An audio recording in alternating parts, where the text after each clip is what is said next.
Students அனைவருக்கும் வணக்கம் வந்தனம் நமஸ்காரம். Today I'd like to give a brief idea regarding management of farms and farm animals. Farms na பண்ணை சொல்லுவா. Farm animals na பண்ணை விலங்குகள் சொல்லுவா. En massa ஒரு placeல we are growing the organisms, farm animals. அல்ல குட்டியா உனக்கு ஐடியா என்ன கொடுத்துருக்கான்னா ரெண்டை பத்தி கொடுத்துருக்கான். ஒன்று dairy farm management, another is poultry farm management.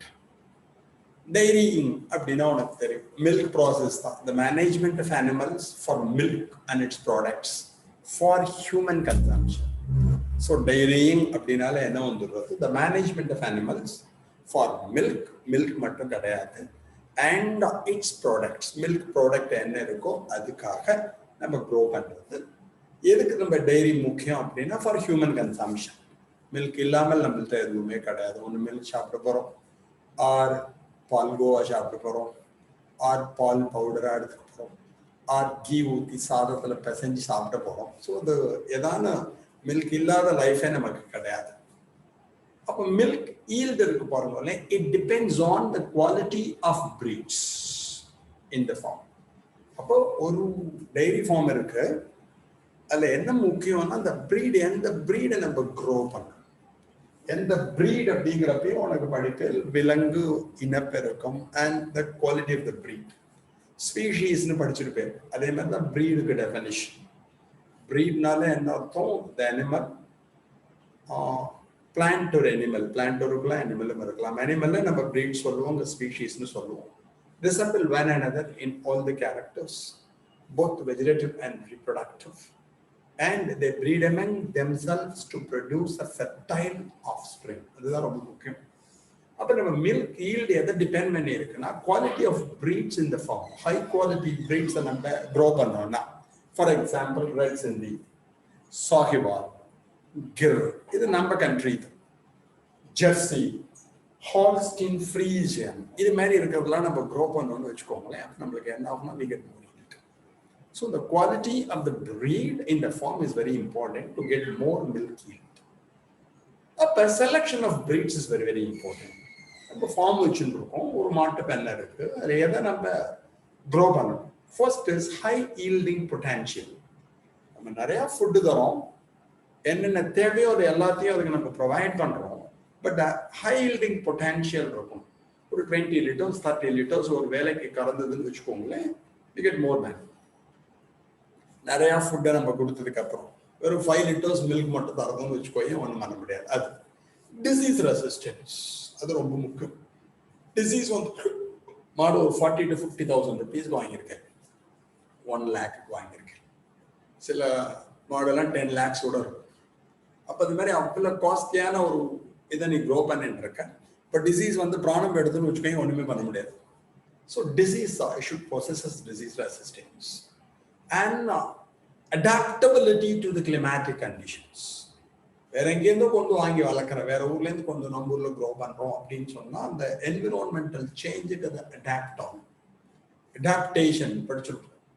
Adaptation இருந்தால்தான் சர்வைவ் பண்ண முடியும். என்விரான்மெண்ட்டுக்கு தகுந்த மாதிரி அடாப்ட் பண்ணிக்கணும். இப்போ 2 years வெறும் கிளாஸஸ் நிறையா பண்ண முடியல, நேராக குழந்தையிலே மீட் பண்ண முடியல. இப்போ மீட் பண்ண முடியாத சமயத்தில் நான் இது மாதிரி சுவிட்ச் ஓவர் ஆகாமல் இருந்தால் எந்த குழந்தைகளுக்கும் டீச்சே பண்ண முடியாது. So adaptability is very important one. நீங்களும் எதுலையும் விளையாட்டுத்தனமாக இருந்தேன், பட் வீட்டில் இருக்கிறப்ப எப்படி படிக்கிறது, டைம் எப்படி ப்ராப்பராக யூஸ் பண்ணிக்கிறது, அதுக்கு தகுந்த மாதிரி நீங்கள் அடாப்ட் ஆகிட்டேன்னா you will score very good marks in the NEET. அதே தான். ஸோ கிளைமேட்டிக் கண்டிஷன், என்விரான்மெண்ட்டுக்கு தகுந்த மாதிரி வி ஷுட் அடாப்ட். நம்ம அடாப்ட் பண்ண மாதிரி அந்த டைரியில் எதை க்ரோ பண்ணுறோம் அந்த breed, so it should have that adaptability to the environmental condition, to the climatic conditions. இது முக்கியம். அப்போ என்விரான்மெண்ட் அந்த கேட்டில் நீ க்ரோ பண்ணுற ஆர் டைரியில் என்னென்ன க்ரோ பண்ண போகிற இதில் இருக்கலாம். ஃபார் எக்ஸாம்பிள் ரெட் சிந்தி ஆர் சாஹிவால் ஆர் கிர், இதை நீ க்ரோ பண்ணிட்டு இருக்கேன்னு வச்சுக்கோ. அது எப்படி இருக்கும்? அந்த கேட்டில் ஃபார்ம் எப்படி இருக்கும்? ஹவுஸ் டிவெல் ரொம்ப நீட்டாக இருக்கும். கிராமத்துலாம் பார்த்தீங்கன்னா வெறும் சாணி கோமியமாகவே இருக்கும். அது மாதிரிலாம் இருக்கக்கூடாது. டெய்லி வாஷ் பண்ணணும் அந்த கேட்டில் இருக்கிற இடம். It should be house டிவெல். Adequate water supply, இது ரொம்ப முக்கியம். வாட்டர் வேணும், it need more water. So water supply நல்லா இருக்கணும், நல்ல வாட்டராக இருக்கணும். disease free maintenance. அட்லீஸ்ட் 2 நாளைக்கு ஒரு தடவையான இந்த கேட்டல் நம்ம குளிப்பாட்டணும். அதெல்லாம் ரொம்ப முக்கியம். அதுக்கு ஏதாவது இன்ஃபெக்ஷன் இருக்கான்னு பார்க்கணும். அதுக்காகவே வெட்டினரி சயின்ஸ் முடிச்சுட்டு நிறைய பேர் இருக்காங்க. வெட்டினரியன்ஸ் வச்சுட்டு அதை நம்ம செக் பண்ணிட்டு இருக்கோம். குவாலிட்டி ஆஃப் ஃபாடர், என்ன தீவனம் தரும்? வெறும் பேடி ஸ்ட்ரா மட்டும் தருமா? கிராஸஸ் தருமா? அதை தவிர வேற என்னெல்லாம் நியூட்ரிஷியஸா ப்ரோட்டீன் என்ரிச்டு டயட் தருமா? We are getting more milk from the cattle. So that is very important. So quality of the fodder is very, very important. Cleanliness is very, very, very important, and hygiene. அங்க இருக்கக்கூடிய டைரியில நீ grow பண்ற கவுக்கு மட்டும் அது இருக்கக்கூடாது, பஃபலோக்கு மட்டும் இருக்கக்கூடாது, பால் கறக்கிறாலும் அவாலும் அது மாதிரி இருக்கணும். யார் அங்க work பண்றாலும் அவாலும் they should practice hygiene. அது ரொம்ப ரொம்ப முக்கியம். ஸோ நிறைய மில்க் வருது, அப்போ அதை ஸ்டோர் பண்ணணும் ஆர் டிரான்ஸ்போர்ட் பண்ணணும். ஸ்டோரேஜுக்கும் you should have the facility. அது மாதிரி டிரான்ஸ்போர்ட்டேஷன் வெரி வெரி இம்பார்ட்டன்ட். ஒரு இடத்துல வச்சு நிறைய மில்க் வந்துட்டே இருக்கு, நம்மளால செல் பண்ண முடியல, டிரான்ஸ்போர்ட் பண்ண முடியல, ஸ்டோர் பண்ண முடியலன்னா அது வேஸ்ட். ஸோ ஸ்டோரேஜ் ஃபெசிலிட்டியும் இருக்கணும், ஃப்ரீசர் இருக்கணும், அதே மாதிரி டிரான்ஸ்போர்ட்டேஷன் ஃபெசிலிட்டிஸ் இருக்கணும். அதெல்லாம் இருந்தால் டெய்ரி ஃபார்ம் மேனேஜ்மெண்ட்ல சக்ஸஸ்ஃபுல்லாக we are in a position to earn. அதெல்லாம் எனக்கு விவரம் தெரிஞ்சு 96 98 எங்கள் வீட்டில் மட்டும் 6 cows வச்சுருந்தோம். ஒரு நாளைக்கு அரௌண்ட் 40 to 50 liters மில்க் வரும். நிறைய கறக்காது, 5 to 6 liters அது மாதிரி கறக்கும். புரியுறதா? நீங்களாம் டம்ளர்ல பால் குடிப்பேன், நல்லா சொம்புல தான் குடிப்போம். இவ்வளோ பெருசு ஒரு என்ன சொல்றது, ஒரு 1 liter மில்க் கட்ட கட்ட கட்டன். அப்ப அடிச்ச ஈட்டிங்கோட எஃபெக்ட் தான் இன்னும் கடோத் கிச்சன் மாதிரி இருக்கு. மாதிரி வெண்ணெய் கடைவா, வெண்ணெய் வரது பொறுமலையும் பட்டர், அதை கடையிறப்பே அப்படியே மேலேந்து எடுத்து தபக்குன்னு காட்டா இவ்வளோ திங்கிறது. இப்பெல்லாம் ஒன்றும் சாப்பிட முடியலன்னு வச்சுக்கோயே. So this is very important. இதை நோட் பண்ணிக்கோ. Then I go to the next. Dear குட்டீஸ், எப்படி நம்ம இங்க ஃபர்ஸ்ட் நம்ம பார்த்தோமோ டைரிங், அதே மாதிரி பவுல்ட்ரி ஃபார்ம் மேனேஜ்மெண்ட்டும் ரொம்ப ரொம்ப முக்கியம். இங்க என்னென்ன பார்த்தோமோ எவ்ரிதிங் அங்க இருக்கணும் மேனேஜ்மெண்ட்ல. அப்போ பவுல்ட்ரினா என்ன? The class of domesticated fowl or birds, அதுதான் நம்ம பவுல்ட்ரின்னு சொல்லுவோம். ஆர் மீட் ஆஃப் பேர்ட்ஸ், அதையும் நம்ம பவுல்ட்ரின்னு சொல்லலாம். மோஸ்ட்லி என்னென்ன வளர்க்குறா, சிக்கன் வளர்க்குறா, டக்ஸ் வளர்க்குறா, டர்க்கீஸ் வளர்க்குறா, கீஸ் வளர்க்குறா, எல்லாமே வளர்ந்துட்டு இருக்கோம். பட் நம்ம ஊர்ல சிக்கன் தான் நிறையா நம்ம சாப்பிட்டு இருக்கோம். ஸோ இந்த பவுல்ட்ரியை பற்றி நீங்கள் ஞாபகம் வச்சுக்கணும். அதில் ரொம்ப முக்கியம் என்னன்னா domesticated fowls, that is birds, used for food or for their eggs. Food தெரியும், ஆகாரம். எக்கை பொறுத்த வரையும் நீ கொஞ்சம் இதோட கொஞ்சம் ரிலேட் பண்ணி ஞாபகம் வச்சுக்கணும். அதாவது டைப்ஸ் ஆஃப் எக்ஸை கொஞ்சம் ஞாபகம் வச்சுக்கணும். இப்போ எக் எடுத்துட்டெல்லாம் ரெப்டைல்ஸ், ஏவ்ஸ், அவ ரெண்டுமே கிளிடாயிக் எக்ஸ்ன்னு சொல்லுவோம். ஏவ்ஸில் ரொம்ப specially we are calling it as cleidoic with shell. கோழி முட்டையை எடுத்துட்டெல்லாம் that is hen's egg, enormous amount of yolk is present. So macrolecithal egg அப்படின்னு சொல்லுவாங்க. நடுவில் பிளாஸ்டோடஸ்க்னு ஒரு பார்ட் இருக்கும். Except the blastodisc, the remaining parts of the egg is filled with yolk. Discoidal egg. So அதெல்லாம் நீ ஞாபகம் வச்சுக்கணும். Clidoic egg with shell, macrolocithal, enormous amount of yolk is present, discoidal, except the blastodusk, remaining parts filled with yolk அப்படின்னு ஞாபகம் வச்சுக்கணும். Largest animal cell, egg of ostrich படிச்சிருக்கேன், அது எல்லாம் இந்த இடத்துல ஞாபகம் வச்சுக்கணும். அப்புறம் இங்க என்னென்னலாம் நம்ம மேனேஜ்மெண்ட் பார்த்தோமோ அது எல்லாமே இந்த இடத்துல இருக்கும். பட் இதுல ஒரே ஒரு இஷ்யூ, இதை மட்டும் புக்ல கொடுத்துருக்கான். பேர்ட் ஃப்ளூ வைரஸ் அப்படின்னு சொல்லிட்டு, பேர்ட் ஃப்ளூ வைரஸ் இங்க ஐ இருக்குன்னு என்ன பார்த்துக்கோ. பேர்ட் ஃப்ளூ வைரஸ் அப்படின்னா உனக்கு தெரியும், ஏவியன் இன்ஃப்ளூயன்சா வைரஸ் இருக்கு பாருங்களே, it is said to be bird flu வைரஸ்னு சொல்லுவா. Influenza A virus, the causal agent of this bird flu.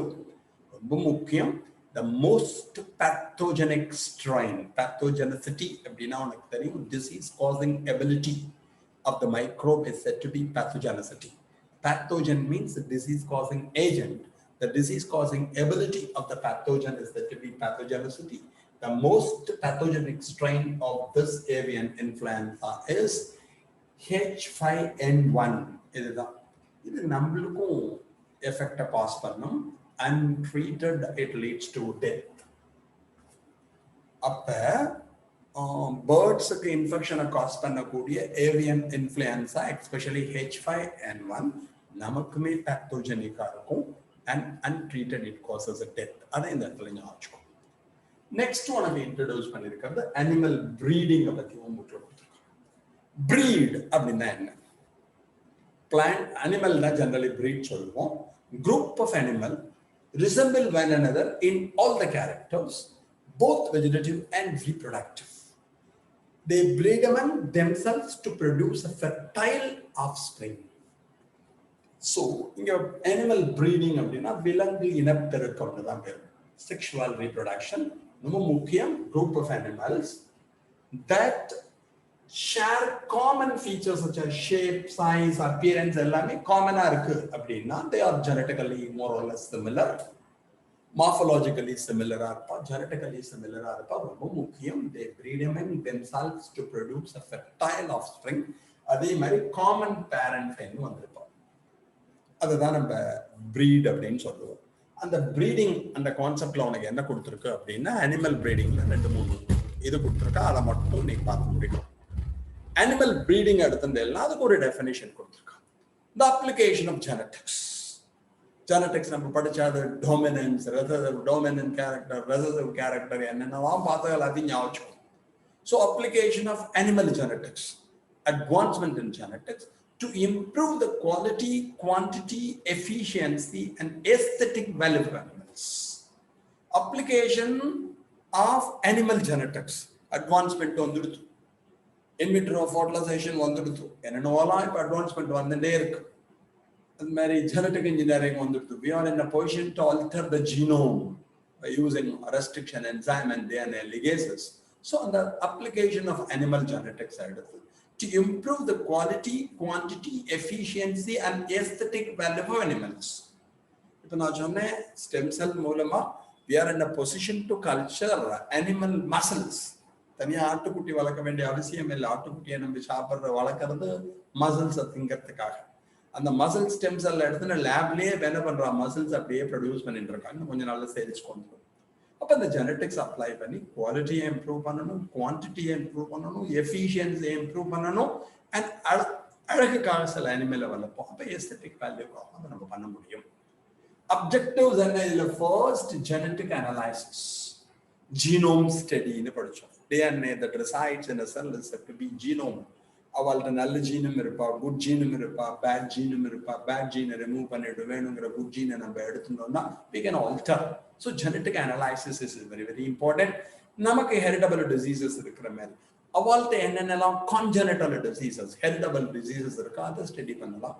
அதில் குட் குவாலிட்டி ஜீன்ஸ் என்ன இருக்கு அதை எடுத்து நம்ம இன்ட்ரடியூஸ் பண்ண முடியும். எல்லாத்துக்கும் முக்கியம் இதுதான். The productivity should be increased, enhancement of food production, அதான் கான்செப்ட். இந்த டைப்ஸ் ஆஃப் பிரீடிங்ல 2 கொடுத்துருக்கா, inbreeding, outbreeding. Simply closely related அனிமல்ஸை கிராஸ் பண்ணா அது இன்பரீடிங்னு சொல்லுவோம். கொஞ்சம் அன்ரிலேட்டடா இருக்கிறத கிராஸ் பண்ணோம்னா அது அவுட் பிரீடிங்னு சொல்லுவோம். இதுதான் பேசிக் ஐடியா. இதை பத்தி குட்டியா பார்ப்போம்.